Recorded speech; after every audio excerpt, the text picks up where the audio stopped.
தேவனாலே பெற்ற அபிஷேகம் பாகம் 2. பரிசுத்த ஆவியின் நிறைவை பெற்றவர்களை பெந்தெகோஸ்தேக்காரர்கள் என்று அழைக்கிறார்கள். அது ஏன் என்று பார்த்தால், யூதர்களின் பண்டிகைகளில் ஒன்று பெந்தெகோஸ்தே பண்டிகை. பஸ்கா பண்டிகையிலிருந்து 50வது நாளில் வருவது இந்த பெந்தெகோஸ்தே பண்டிகை. அறுப்பு காலத்திற்கு பின் கர்த்தருக்கு முதற்கனி செலுத்தும் பண்டிகை. 50வது என்பதை குறிக்கும் கிரேக்க வார்த்தையே பெந்தெகோஸ்தே. இந்த பண்டிகை நாளில் எருசலேமில் கூடியிருந்த அப்போஸ்தலரும் சீடரும் பரிசுத்த ஆவியினால் நிரப்பப்பட்டனர். ஆதி நாட்களில் எல்லாருமே ரட்சிக்கப்பட்டு பரிசுத்த ஆவியை பெற்ற விசுவாசிகளாகத்தான் இருந்தனர். அவர்களுக்கு இயேசுவின் சீஷர்கள், கிறிஸ்தவர்கள் என்ற பெயர் மட்டுமே இருந்தது. ஆனால் பிந்திய நாட்களில் பரிசுத்த ஆவியை பெற்ற கூட்டம், பெறாத கூட்டம் என்று கிறிஸ்தவர்களுக்குள் பிரிவினை ஏற்பட்டது. பரிசுத்த ஆவியை பெற்றவர்கள் தங்கள் அனுபவம் சபையின் ஆரம்ப நாளான பெந்தெகோஸ்தே என்னும் நாளிலிருந்து உண்டானது என கூறினபடியால் இவர்களை பெந்தெகோஸ்தே சபையார் என அழைக்க ஆரம்பித்தனர். 7ஆம் நாள் என்று ஒரு கூட்டம் இருப்பது போல இது 50வது நாள் கூட்டமாகிவிட்டது. எல்லா கிறிஸ்தவர்களும் பெற வேண்டிய பரிசுத்த ஆவியை குறிப்பிட்ட சபை பிரிவிற்குரியது என்று ஒதுக்கினது பெரிய வேதனைக்குரியது. வேதத்தின் அடிப்படை சத்தியங்களை பெரும்பான்மையான சபையார் திட்டமாய் அறிந்திருக்கின்றனர். ஆனால் பரிசுத்த ஆவியின் அபிஷேகத்தை குறித்த போதனை புறக்கணிக்கப்பட்டுள்ளது.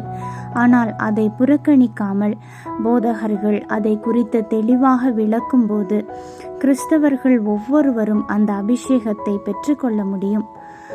ஒருவர் ரட்சிக்கப்பட்ட பின்பு பின்மாற்றம் அடைந்து ரட்சிப்பை இழந்துவிடும் ஆபத்துகள் ஏற்படுவது போல, பரிசுத்த ஆவியை பெற்றும் அதை பாதுகாக்கக்கூடிய பரிசுத்த வாழ்வை, ஜெப வாழ்வை வாழாவிட்டால் அதை இழந்துவிடும் ஆபத்துகள் உண்டு.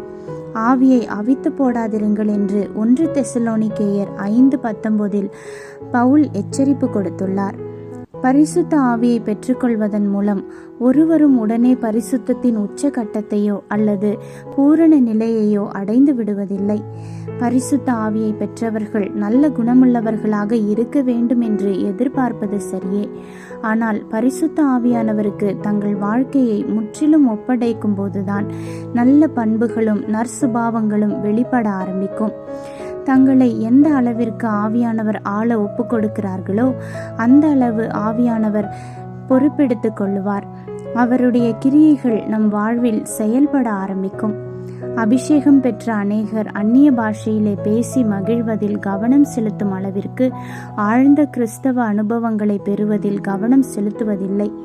ஆனால் இதை காரணம் காட்டி பரிசுத்த ஆவியின் அபிஷேகத்தின் முக்கியத்துவத்தை அலட்சியம் பண்ணக்கூடாது. பரிசுத்த ஆவியின் அபிஷேகத்தை பெற்ற பலருடைய சுபாவங்கள் சரியில்லாமல் இருக்கலாம். அப்படி இருப்பது வேதனைக்குரியது என்றும் அது சரி செய்யப்பட வேண்டியது என்றும் ஒத்துக்கொள்கிறோம். ஆனால் அதை சாக்கிட்டு பரிசுத்த ஆவியின் அபிஷேகமே தேவையில்லை என்று கூறுவது முற்றிலும் தவறு.